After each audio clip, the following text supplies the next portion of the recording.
This is a map of London, and if you've never really looked at it before, really looked at it, you might think it's just pure chaos, a sprawling mess of squiggly streets, winding roads, and neighborhoods that seem to have no logical order whatsoever.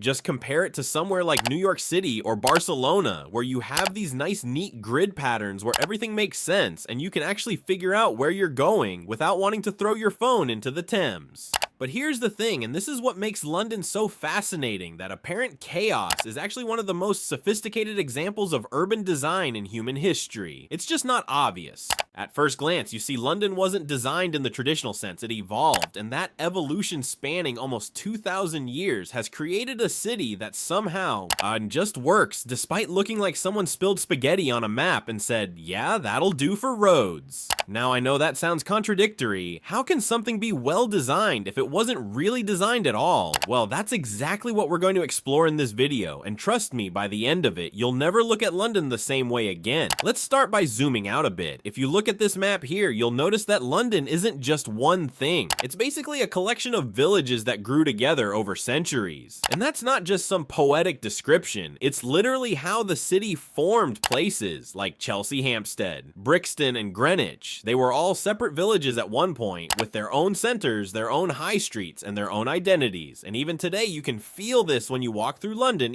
A neighborhood has this distinct character that makes it feel like its own little world. Shoreditch feels completely different from Kensington, which feels completely different from Brixton, which feels completely different from Richmond. You could spend your entire life exploring London and still find new pockets you've never seen before now. To really understand why London is designed the way it is, we need to go back in time quite a bit, actually, to the year 1666, because that's when everything almost changed, and I do mean almost. The Great Fire of London started on September 2nd, 1666 in a bakery on Pudding Lane, and over the course of 4 days, it absolutely devastated the city we're talking about. 13,200 houses destroyed, 87 parish churches gone, including the original St. Paul's Cathedral, and around 436 acres of the city just completely wiped out. To put that into perspective, that's about 80% of the city within the old Roman walls. Basically, the entire core of medieval London just ceased to exist in less than a week. Now here's where it gets interesting, because this disaster could have been the opportunity to completely redesign London from scratch, and several people had exactly that idea. The most famous of these was Sir Christopher Wren, a brilliant architect and mathematician who within just days of the fire submitted an ambitious plan to King Charles II Wren's. Its vision was radical. He wanted to transform London into something resembling the grand European capitals of the time, with wide boulevards radiating out from central plazas, a proper grid system, and monumental vistas that would make Paris jealous if you look at Wren's original plans. And I'll put an image of them here. You can see it's completely different from the London we know today. There were these beautiful straight avenues connecting major landmarks, public squares, strategically placed throughout the city, and a coherent logic to everything. It was basically the Renaissance urban planning playbook applied to London, and honestly, it looked amazing on paper. But here's the thing, it never happened, and the reasons why are actually fascinating. You see, London wasn't some absolute monarchy where the king could just decree that everything be rebuilt.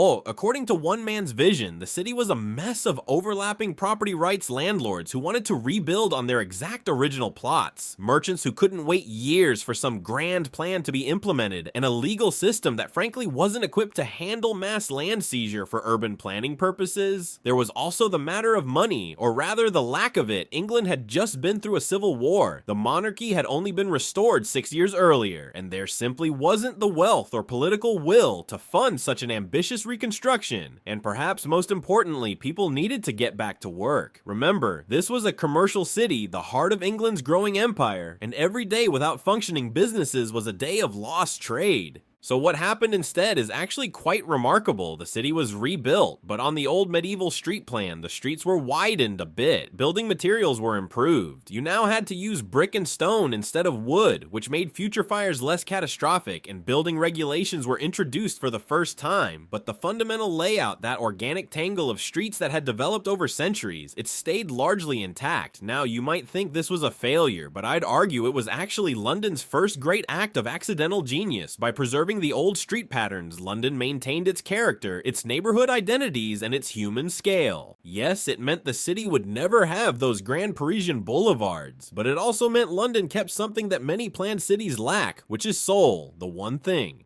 that did come out of the Great Fire was Christopher Wren's masterpiece, St. Paul's Cathedral, which took 35 years to complete and became the defining landmark of London's skyline for centuries. And we'll talk more about how that building influenced London's modern architecture later in this video, but for now, just know that Wren got his monument even if he didn't get his city. Now fast forward about 275 years to another moment when London faced complete destruction and again had the opportunity to redesign itself from scratch, the Blitz, during World War II. Between September 1940 and May 1941, London was bombed by the German Luftwaffe for 57 consecutive nights. I mean, 57 nights in a row of bombs falling on your city. Just imagine that for a second, over 43,000 civilians were killed, more than 1 million London homes were destroyed or damaged, and all entire neighborhoods were reduced to rubble. The East End was hit particularly hard, with areas around the docks being targeted repeatedly because of their strategic importance. And just like after the Great Fire, there were grand plans for rebuilding London. The most famous was the County of London Plan from 1943 and the Greater London Plan from 1944, both led by Patrick Abercrombie. These plans envisioned a London with clearly defined zones for living, working, and industry, with green belts surrounding the city and new towns built beyond those belts to house people displaced from overcrowded inner-city slums. Now, unlike Wren's plans, some of these ideas actually did get implemented, and they fundamentally shaped the London we see today, the Green Belt in particular, which we'll talk about in detail later, and the new towns like Stevenage, Harlow, and Basildon. These were direct results of post-war planning, but again, the core of London wasn't redesigned from scratch. Instead, it was patched, rebuilt, and evolved just like it had.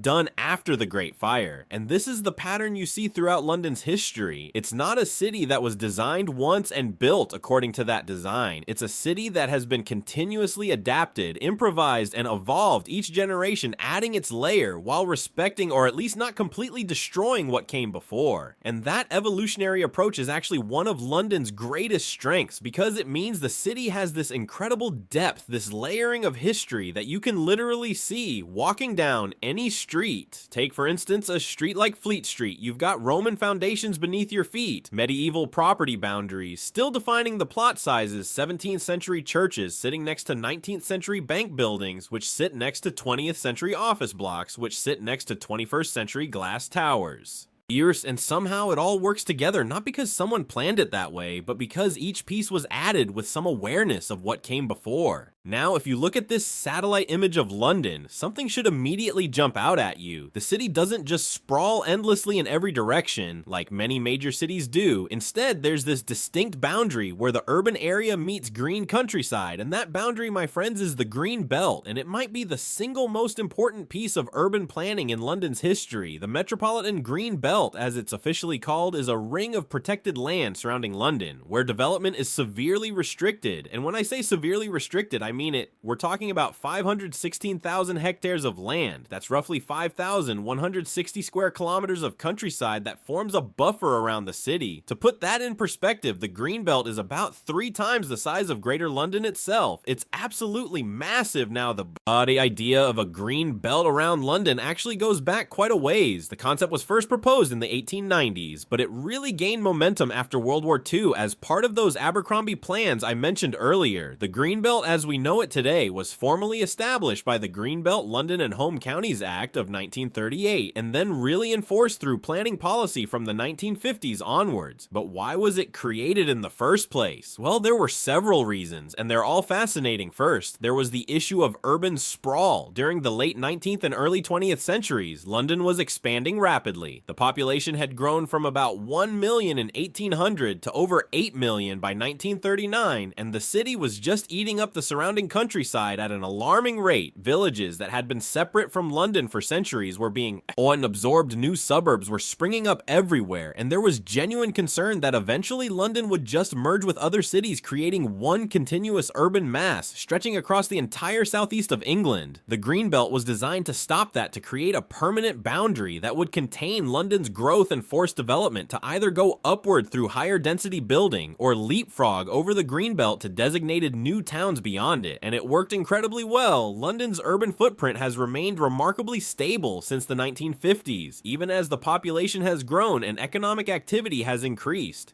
But the Greenbelt isn't just about containment, it also serves as the lungs of London, providing recreational space for millions of residents and critical ecosystem services like air purification, flood control, and wildlife habitat. There are over 30,000 hectares of ancient woodland within the Greenbelt, along with countless farms, parks, and nature reserves. Now, some people argue that the Greenbelt has contributed to London's housing crisis by restricting the supply of developable land, and there's some truth to that. Housing prices in London are among the highest in the world, and the limited land supply is certainly a factor, but I'd argue that the benefits outweigh the costs, because without the Greenbelt, London would have lost something essential about its character, that sense that you're never too far from nature, that you can escape the funny city without actually leaving the region. And speaking of nature, let's talk about what's inside London itself, because the city's relationship with green space isn't just about the belt surrounding it, it's about the parks, squares, and gardens woven throughout the urban fabric. London has more green space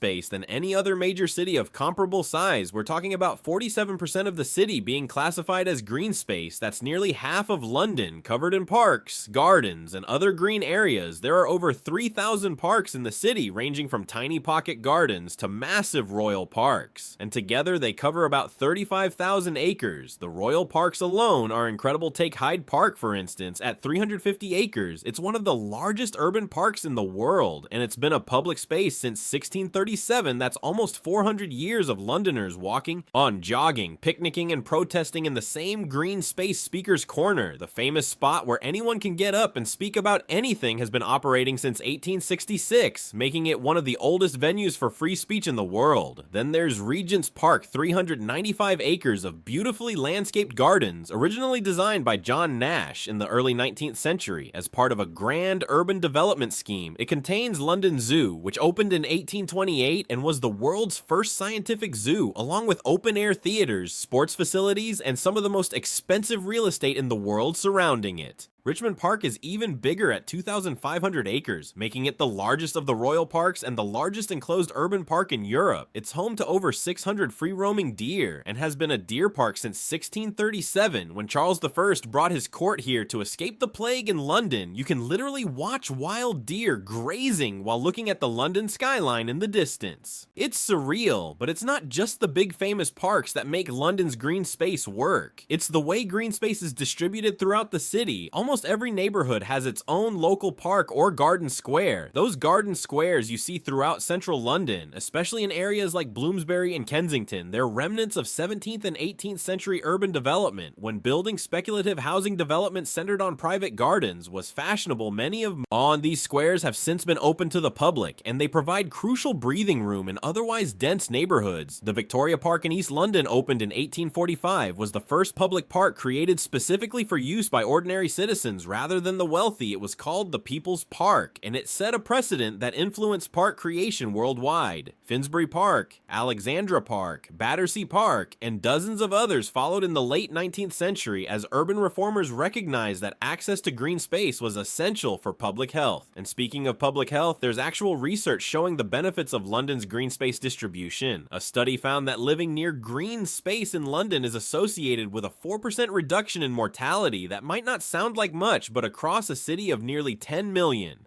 People, that adds up to thousands of lives saved every year. Okay, now let's talk about something that frustrates tourists and fascinates urban planners. In equal measure, London's street layout, because honestly, if you come from a city with a grid system like New York, Chicago, or Barcelona, London's streets must seem absolutely insane. I mean, just look at this map of central London. There's no logic to it, right? Streets curve and twist, and dead-end roads change names sometimes, multiple times, along the same stretch. There are alleys and mews and lanes and crescents and closes and 100 other designations that seem designed specifically to confuse you. And sometimes you'll be walking down what you think is a straight road only to realize it's actually curved slightly, and you're now heading in a completely different direction than you thought. But here's the thing, that apparent chaos is actually incredibly functional, and there are good reasons why London never adopted a grid system even when it had the chance after the Great Fire or World War II. First, let's understand why London's streets are the way they are. The city grew organically over almost 2,000 years, starting as a Roman settlement called Londinium. millennium, the Romans actually did lay out a grid in their original settlement, and you can still see traces of it in the city of London, the financial district, but as the city grew beyond those Roman walls, it followed the natural lay of the land. Paths became roads, roads became streets, and the layout was determined by topography, property boundaries, and the needs of the people who lived and worked there. Medieval London was a maze of narrow lanes because that's what worked for a walking city, where you wanted to minimize distances and maximize the use. On of available land, wider streets weren't necessary because there was no motorized traffic, and the narrow lanes actually provided shelter from wind and rain. Then came the great estates. These were large land holdings owned by wealthy families or institutions that developed their land independently of each other. The Bedford Estate developed Bloomsbury, the Grosvenor Estate developed Mayfair and Belgravia, the Cadogan Estate developed Chelsea, and so on. Each estate had its own ideas about street layout and architecture, which is why you can often tell when you've crossed from one historic estate to another by the subtle changes in street patterns and building styles. This fragmented development meant there was never any central authority imposing a uniform grid on the city. And you know what? That's actually turned out to be a good thing, because grids, while efficient for navigation, create their own problems. For one thing, grids create monotony. Every intersection looks the same. Every block is interchangeable, and there's no sense of place or character. London's irregular streets, by contrast, create distinct places with memorable landmarks and a variety of street experiences. Walking down a curving street is simply more interesting than walking down a straight one, because you can't see everything ahead of you. There's anticipation, discovery, a sense of journey. Grids also create wind tunnels. Those long straight avenues in Manhattan can channel wind at brutal speeds in winter, making the city genuinely uncomfortable to walk through. London's winding streets break up wind patterns, creating calmer, more pleasant microclimates. And perhaps most importantly, London's street pattern naturally creates what urban planners call permeability. There are countless different routes between any 2 points, which spreads pedestrian traffic across many streets, rather than concentrating it on a few main arteries. This is why London's side streets are often just as lively as its main roads. You're always finding hidden gems, unexpected shops, and quiet corners. Now, of course, there's one group of people for whom London's street complexity is more than just an interesting quirk. It's an existential challenge. And that's the taxi drivers, specifically the drivers of London's famous black cabs, who must pass what might be the most difficult test in the world, the bunch knowledge. The knowledge has been a requirement for black cab drivers since 1865, and it involves memorizing every single street within a 6-mile radius of Charing Cross. That's about 25,000 streets, 20,000 landmarks, and 320 routes through the city. And I don't mean vaguely knowing them, I mean being able to instantly recall the most efficient route between any 2 points, while accounting for traffic patterns, one-way systems, and time of day. So after all of that, what can we actually conclude about London's design? Well, first, and most importantly, London proves that a city doesn't need to be planned from scratch to be well designed. In fact, the lack of a single master plan might be London's greatest strength, because it's meant the city has been shaped by millions of individual decisions over thousands of years, each one responding to the specific needs and constraints of its moment. The Great Fire didn't lead to a redesigned London, but it did lead to better building regulations, and St. Paul's Cathedral World War II didn't lead to a grand reconstruction, but it did lead to the Greenbelt and the new towns. The decline of the docks didn't lead to urban decay, but to Canary Wharf and the Olympics. At each moment of crisis, London adapted and evolved rather than starting over second London. It shows that sometimes constraints are creative forces. The Greenbelt, which limits outward expansion, forces London to build denser and reuse existing spaces. The protected vistas, which limit building heights, create a distinctive skyline and ensure historic landmarks remain visible. The conservation areas, which restrict development, preserve neighborhood character and human scale. Third, London demonstrates that cities are about layers, not plans. When you walk through London, you're walking through 2,000 years of history, with each era visible in the buildings, streets, and spaces around you. That layering creates richness, depth, and a sense of place that no amount of planning could achieve. And finally, London reminds us that cities are ultimately for people, not for architects or planners or developers. The high streets, the local parks, the neighborhood. On identities, the walkable streets, all of these exist because generations of Londoners demanded places that worked for their daily lives and pushed back against grand schemes that would have destroyed what they valued. Is London perfect? Absolutely not. There are real problems with housing affordability, with transport capacity, with inequality between neighborhoods, with air quality, and with the tensions between preservation and growth. But even those problems are being addressed in characteristically London fashion through incremental improvement, experimentation, and adaptation rather than revolutionary change. So the next time you look at a map of London and think it looks like chaos, remember that's actually one of the most sophisticated examples of urban design in human history. It just took 2,000 years to get there. Thank you for watching.